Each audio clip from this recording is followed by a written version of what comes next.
여러분, 지금은 청취율 조사 기간. 어떤 라디오를 듣냐고 묻는 전화가 온다면? 당연히 YTN 라디오 생생경제죠. 벨소리가 울리면 외쳐주세요. YTN 라디오 생생경제. YTN 라디오 생생경제. YTN 라디오 생생경제. YTN 라디오 생생경제.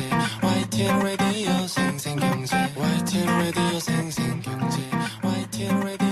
네, YTN 라디오 생생경제 이몽택 작가와 함께하고 있습니다. 제가 작가님 오면 또 여쭤보고 싶은 게 있었어요. 이번에 미국의 Z세대들이라고 하더라고요. 이 친구들 중에 K-팝 팬들이 트럼프 대통령의 유세장에서 노쇼 집단 행동이 있었어요. 그러니까 여기에 가겠다고 티켓을 끊어놓고 노쇼 한 거죠. 이거를 어떻게 이해해야 될까요?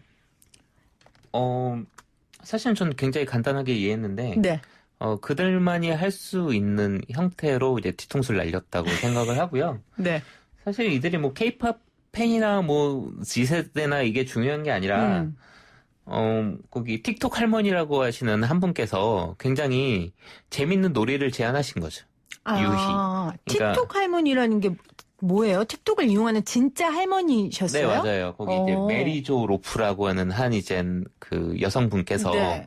이젠 트럼프가 이젠 이 소중한 곳에 와서 이제 저런 것을 하는 걸 용납할 수 없으니 모두 같이 이젠 표를 사서 노쇼를 하자라고 제안을 했었고, 네네. 이게 이젠 SNS의 특징, 그중에 틱톡의 가장 빠른 특징에 따라서 빠른 사람들한테 전파가 된 거고, 그중에 이제 젊은 세대가 굉장히 많이 쓰는 앱 중에 하나거든요. 그러다 보니까 이제 많은 사람들이 재밌게 따랐다고 생각을 해요. 그러다 보니까 이제 그 수가 늘어서, 그러니까 전체 다 산 건 아니고 일부의 공간을 다 사서 이제 타격을 크게 줬다고 생각을 합니다.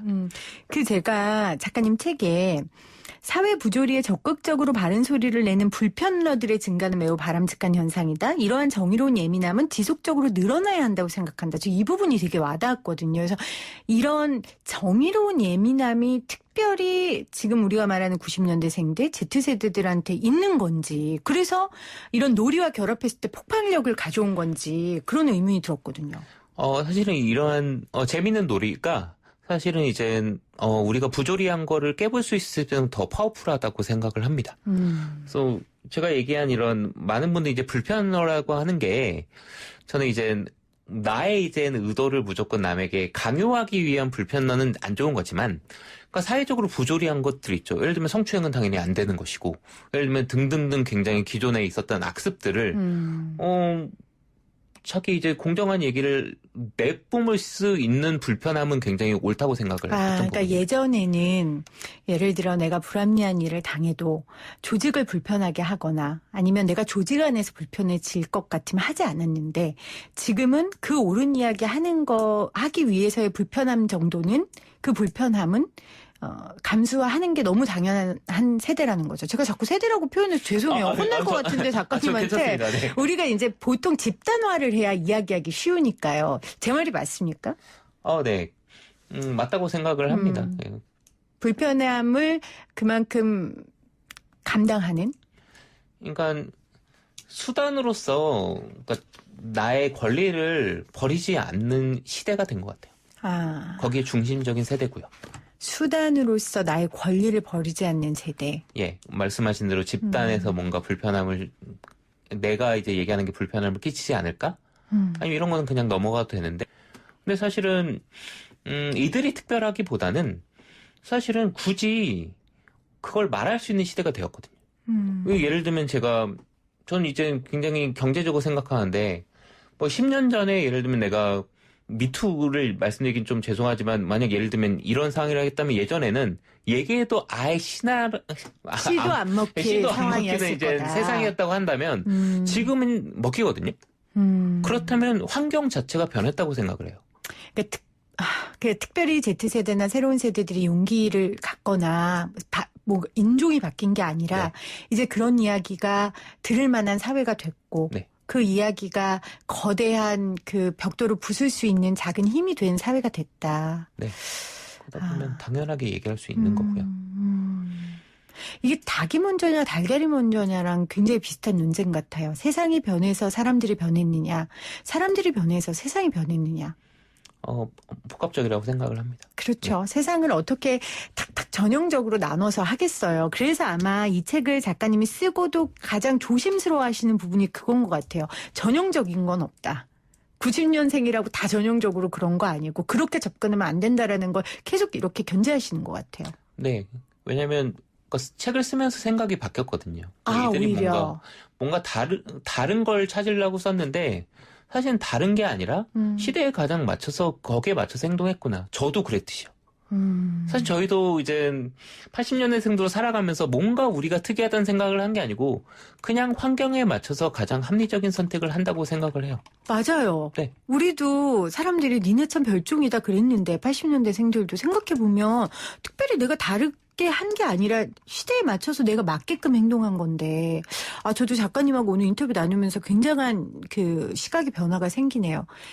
세대의 변화가 아니라 이건 세상이 변한 거고 그 세상의 변화에 맞춰서 사람들이 한 이야기인데 그걸 우리는 너무 특별하고 특이하고 예민하게 바라본 게 아닌가.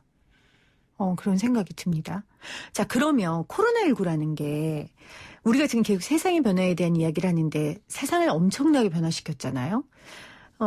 그러면 작가님 말대로 한다면 또 지금 90년대 생들은 여기에 잘 적응할 거란 말이에요. 특별한 능력을 갖춰서가 아니라 이들에게 이 언택트 사회는 굉장히 유리하겠네요. 또 IT 전문가시잖아요. 우리 작가님이. 네. 적응이 쉽다고는 할 수 있지만 좀 반대로 가장 짜증날 것 같다는 생각은 많이 했어요. 가장 짜증날 것 같아. 왜요? 왜냐면 지금 이제 특히 이제 젊은 세대라고 하면 10대 후반이나 20대 초반이라고 한다면 네. 가장 이제 특히 이제 20대 초반은 대학생이 되어서 이제 그걸 누리고 뭔가 이제 야외 활동을 하고 뭔가 이러한 이제 단계라고 생각을 합니다만 그렇죠. 제가 요즘에 책을 어디서 쓰냐면 이제 독서실에서 쓰거든요. 이제 스터디룸이라고 해서 요즘에 굉장히 생겨나고 있는데 거기 젊은 세대들이 거기에만 굉장히 지금 들어가서 거기서 온라인 수업을 듣고 싸강을 듣고 그러니까 이런 부분들이 굉장히 재수없다고 생각할 것 같아요. 네, 그 적응이 빠르다 이런 당연히 빠르겠죠. 예, 근데 당연히 이 사람들은 잘하겠죠. 적응을 하는 게 나에게 숙제가 아닌 거예요. 너무 당연하니까 적응이 하는 게 숙제가 아니라 그냥 이 상황이 너무 오히려 적응이 빠르니까 짜증날 수 있다. 그 말이 굉장히 설득력이 있네요. 네. 근데 단지 이제 많은 이제 관련된 서적들이나 이제 뭐 얘기 들은 거 저도 많이 들어보면 네. 뭐 예를 들면 이제 젊은 세대를 중심으로 뭐 여행도 AR로 떠나고 뭐 VR로 떠나고 뭐 등등 해서 이런 세대가 열릴 거라 생각하는데 저는 전혀 그렇게 생각하지는 않습니다. 왜냐면 일시적일 뿐이고 사실은 이제 개방이라던가 사실 전 세계로 여행 가고 싶은 생각이 이 친구들한테 없다고 생각하진 않고 저도 마찬가지고요. 언젠가는 열리는데 그 시기가 굉장히 오래 걸릴 거라고 생각을 할 뿐이에요. 그러니까 뭐 때다 다르겠죠. 왜냐하면 우리는 이제 스페인 독감 때도 그렇고 굉장히 많은 것들을 지금 전 세계가 겪어왔는데 결과적으로는 오래 걸리든 다시 세계화로 가거든요. 전 그렇게 생각합니다. 그러니까 이거 역시 코로나19 이후에 우리의 일시적인 변화일 뿐이지 적응하기 위한 것뿐이지 인간이 갖고 있는 본능적인 것들 사람을 만나려고 하고 직접 여행을 가려고 하는 본능을 거스르지는 않을 것이다. 네. 그런 말씀이신 거예요. 네. 오늘 참 오히려 세대에 대한 특징으로 문제를 풀고 싶어서 모셨는데 오히려 다른 쪽의 인사이트를 얻게 되네요. 딴 얘기만 하고 가는 거 아닌가 싶습니다. 아닙니다. 다른 해석들, 그러니까 우리가 무슨 사안이 터지면 사실은 하나의 깔때기로 이렇게 모든 거를 보려는 그런 습성이 있거든요. 그게 간단하고 쉬우니까요. 특히 언론들도 그런데 오늘 작가님을 통해서 좀 여러 가지 얘기들을 하게 됩니다. 4472님이 저는 80년대생입니다. 요즘 알바생들 보면 정말 제가 알바할 때는 정말 다르구나. 어떨 때는 너무 당돌하게 느껴지기도 하지만 또 곰곰이 생각해보면 틀린 말 하는 것 같지도 않고 저도 나름 젊은 생각 가지고 있다고 생각하는데 시대가 너무 빨리 변하는 것 같아요. 하지만 이 시대에 발맞춰가지 못하고 뒤처질 수밖에 없는 어르신들도 어르신들의 어려움도 젊은이들이 어느 정도는 오픈된 마음으로 이해해줬으면 좋겠습니다. 얘들아 너희들도 늙어. 라고 보내주셨어요. 5374님은 음식으로 표현한다면 우리 작가님 이야기가 매운 고추를 된장에 푹 찍어 먹고 오미자 차 한 잔 마시는 듯 말씀을 잘하십니다 하셨는데 매운 고추를 된장에 찍어 먹고 오미자 차 한 잔을 마시면 매운 게 가시잖아요. 네, 그런가요? 오미자를 많이 안 먹어봐서. 비싸잖아요. 네. 아무튼 작가님의 여러 가지 인사이트를 함께 느끼는 것 같습니다. 6295님은 90년대생이온다 작가님 반가워요. 저는 회사 대표입니다. 저희 회사에도 90년대생들 들어와서 회사가 많이 바뀌고 있습니다. 출퇴근 바뀌고 업무가 바뀌고 직업이 바뀌고 중요한 건 생각이 바뀝니다. 서로 설득이 필요합니다. 이렇게 보내주셨습니다. 저도 코로나19 이후에 저희가 이제 출퇴근 시간 조금 조율했거든요. 그러니까 사람들이 너무 몰릴 때 오지 말고 그러니까 9to6라는 그 전형적인 게 조금 유연해진 거예요. 근데 그래도 일이 되더라고요. 그러니까 하나의 시점이 중요한 것 같아요. 지금 우리 6295님처럼 생각이 바뀌는 거, 설득하는 거 이런 작업들이요. 그렇죠? 네, 그렇게 생각합니다. 자, 다음 책이 궁금해요. 이렇게 시대의 과제를 보고 관찰하는 작가님 뭘 관찰하고 계세요? 네, 다음 책의 제목은 관종의 조건이라고 합니다. 관종의 조건. 네. 관종이 또 시대의 키워드 아니겠습니까? 무슨 내용이에요? 무슨 내용이에요? 네. 관종이라는 시대적 키워드로 제목을 뽑긴 했습니다만, 핵심적인 내용은 사회나 개인적이나 회사 안에서 관심이 필요한데, 그 올바른 관심을 받기 위해서 무엇이 필요한지에 대한 실용서입니다. 올바른 관심을 받기 위한 방법. 사실 이 관종과 떨어질 수 없는 키워드가 SNS잖아요. 네. 맞죠? 네. SNS를 시대를 살아가는 우리들에게 올바른 관심을 받기 위한 방법은 그 이전의 방법과는 좀 다를 것 같은데요. 네, 당연히 다르겠지만 저는 사실은 그 핵심적인 게 뭐냐면 기존에도 사실은 싸이월드라는 SNS가 있었고 계속적으로 있어 왔다고 생각을 있었다. 하는데 네. 가장 큰 차이는 뭐냐면 사람의 시간이나 관심으로서 내가 돈을 벌 수 있게 됐다는 게 핵심이라고 생각합니다. 사람 사회적 동물이니까 누구든지 관심 받고 싶어 하고 또 누군가의 삶에 관심을 갖게 하고 또 그게 기술이 발달하면서 거기에 따라 진화됐는데 지금의 핵심은 그걸로 돈을 벌 수 있게 됐다. 그게 맞습니다. 사업이 됐다. 네, 그게 직업이 되었고 취미가 직업이 될 수 있는 시대가 되었고요. 그러다 보니까 사실 돈이란 건 많은 걸 바꾼다고 생각을 하는데 돈을 벌 수 있다면 지나친 관심도 감사한 거죠.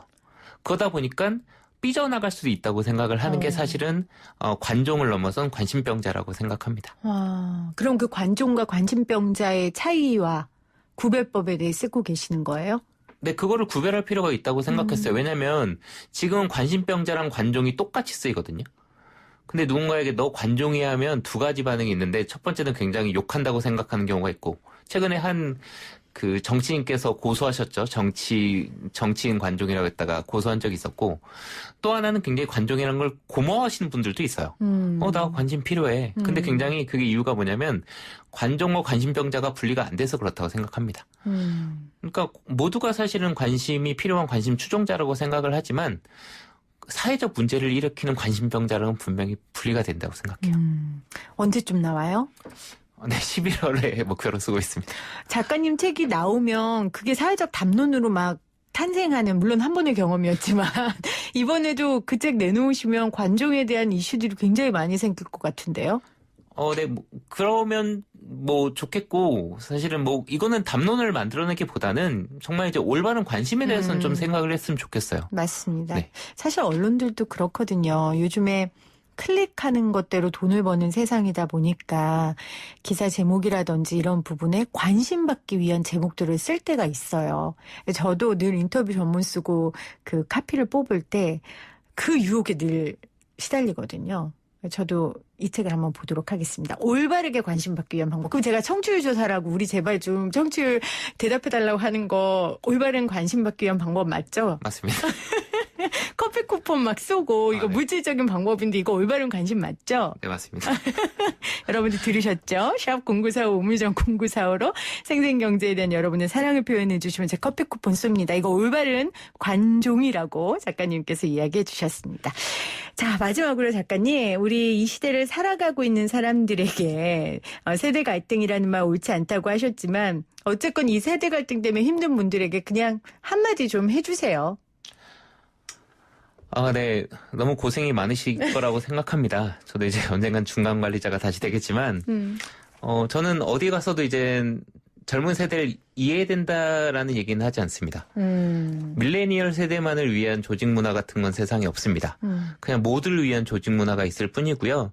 시대에 맞는 가장 알맞는 원칙을 서로 고민해서 만들고 그에 따라서 서로 이해할 수 있는 중간을 만들었으면 좋겠어요. 저희는 할 수 있다고 생각을 하고 그렇다면 이 세대 갈등을 넘어서 사실은 올바른 거를 밑에 잘 전달하고 그걸 배워서 우리가 또 다음으로 나갈 수 있는 세상이 되지 않을까 생각합니다. 네, 오늘 90년대생이 온다의 저자 이몽택 작가와 함께했습니다. 고맙습니다. 감사합니다. 네, 오늘 여러분들께 제가 사랑을 표현해달라고 말씀드렸는데 4256님이 오글거린다. 항상 듣고 있는데 어떻게 표현하라는 얘기예요. 이 투덜거림에 사랑이 묻어났습니다. 감사합니다. 8138님 생생경제 잘 듣고 있어요. 전화 기다리는데 안 오네요. 3236님 잘 듣고 있습니다.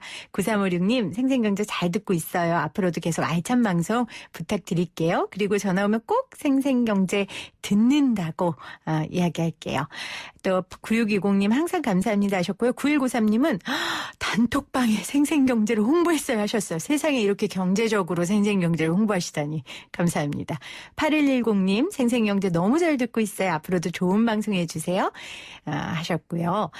9738님 또 보내주셨고 6295님은 생생경제 진행자님 많은 거 공감하게 해주셔서 감사합니다 하셨어요. 고맙습니다. 사하나사사님 생생경제 청취율 대박 가자. 저는 YTN 라디오 찐팬입니다. 특히 생생경제 팬이에요. 이렇게 보내주셨어요. 7510님은 얼마 전부터 생생경제 좋아하기 시작했는데 조금씩 생생경제 매력에 빠져들고 있습니다. 예전엔 몰랐지만 앞으로 오랫동안 함께할게요. 생생경제 화이팅. 2884님 유익한 방송이라 남편에게도 추천했어요. 청취율 조사 전화 오면 생생경제 듣는다고 이야기할게요 하셨네요. 감사합니다. 오늘 문자 보내주신 분들 저희가 몇 분 선정해서 커피 쿠폰 보내드리고요. 좀 지속해서 이 이벤트 할 것 같아요. 여러분들 계속해서 함께해 주시기를 바랍니다. 저도 주말에 잘 쉬고요. 월요일에 생생하고 상상한 경제 이야기로 다시 올게요. 고맙습니다.